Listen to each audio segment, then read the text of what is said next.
Nossa, será que eu tô no caminho certo? Eu acho que eu tô perdido, gente. Oi, sabe o que é, pessoal? Eu tô indo pra uma reunião num lugar que eu nunca fui. Por isso eu tô meio tenso, mas ainda bem que eu tenho o GPS, né? Esse é um aparelhinho bem confiável. Afinal, a base do funcionamento do GPS é a matemática. Não sabia? Ah, mas então eu vou te explicar. E começo relembrando o plano cartesiano, que é aquele sistema utilizado para representar pontos em um plano. Nesse plano, utilizamos dois eixos orientados que se cruzam no ponto zero, o eixo das abscissas e o eixo das ordenadas, denominados também eixo X e eixo Y. Os valores positivos de X ficam à direita e os negativos à esquerda do ponto zero. Da mesma maneira, os valores positivos de Y ficam acima do ponto zero e os valores negativos abaixo desse ponto zero.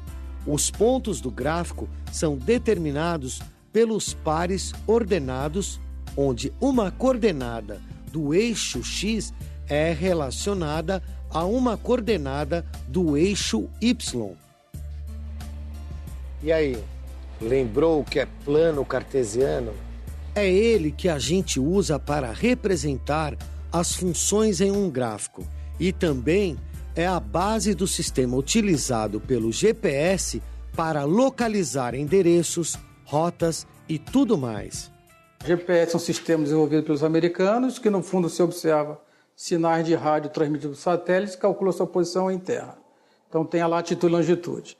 Aí você vai entrar num aplicativo, você vai pegar essa sua latitude e longitude e colocar no aplicativo em um sistema cartesiano X e Y, e aí vai ter a coordenada no mapa. Então, por exemplo, a Avenida Paulista com Consolação. Você plota a sua coordenada da Avenida Paulista com Consolação no sistema cartesiano lá no mapa. Mas no GPS ele te deu latitude e longitude. É esse o esquema. O sistema de coordenadas cartesiano, também conhecido como plano cartesiano, foi chamado assim em homenagem ao filósofo e matemático francês René Descartes. Mas você sabe quem foi René Descartes? René Descartes foi um matemático filósofo. Na época, ele tentou relacionar as leis numéricas com as leis do mundo, aproximando muito com a doutrina pitagórica. Em 1637, ele publicou um livro chamado O Discurso do Método. Então a geometria, que é propriamente uma ciência, vamos dizer assim, grega, né, se juntou com o universo da álgebra, que é mais oriental, vamos dizer assim, e fez uma nova... e que se criou um novo ramo da matemática, que foi fundamental para o crescimento da matemática contemporânea, que é a geometria analítica. Muito legal, né?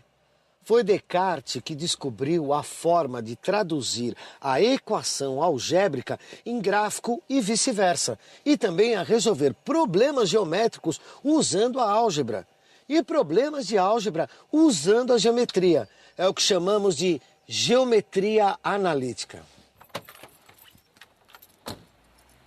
Na geometria analítica, o plano cartesiano é muito importante. É através dele que as coordenadas algébricas podem ser representadas graficamente. As regiões que ficam entre os eixos no plano cartesiano são chamadas de quadrantes. O primeiro quadrante é a região que fica entre os valores positivos de x e os positivos de y. Já o segundo quadrante é a região que fica entre os valores positivos do eixo y e os negativos do eixo x. A região que corresponde ao terceiro quadrante é a que está entre os valores negativos de x e os valores negativos de y. E o quarto quadrante é a região que fica entre os valores negativos de y e os positivos de x. Apenas observando os pares ordenados que estão situados no plano cartesiano, por meio dos seus sinais, dá para verificar em que quadrante ele se encontra.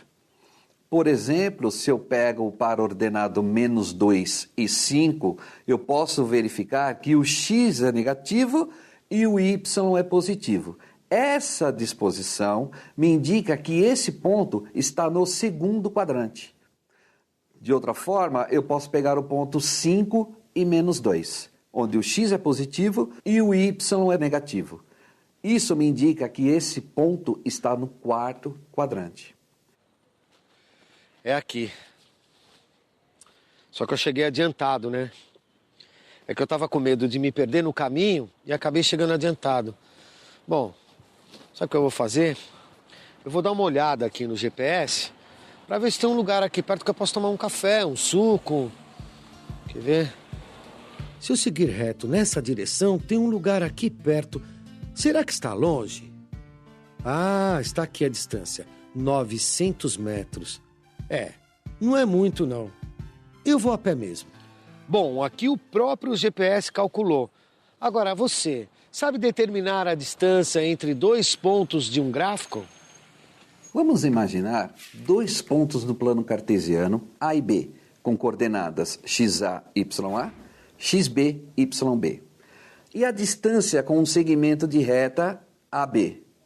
A partir desse comprimento AB, é possível criar um triângulo retângulo, onde eu tenho os catetos e a distância AB será a hipotenusa. Por teorema de Pitágoras, é possível calcular essa hipotenusa e, por consequência, calcula a distância entre A e B.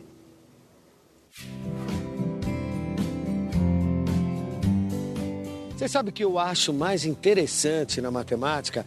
Que ela faz a gente pensar, incentiva a criatividade, o raciocínio lógico.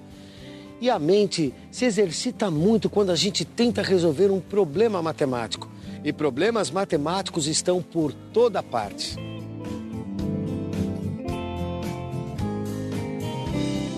Uma das maneiras de a gente comprovar que três pontos estão alinhados é a gente imaginar esses três pontos no plano cartesiano de tal forma que eles estejam alinhados.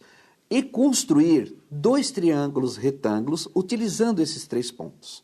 Se eu conseguir verificar que existe uma proporção entre os lados desse triângulo, eu mostro que esses três pontos estão alinhados.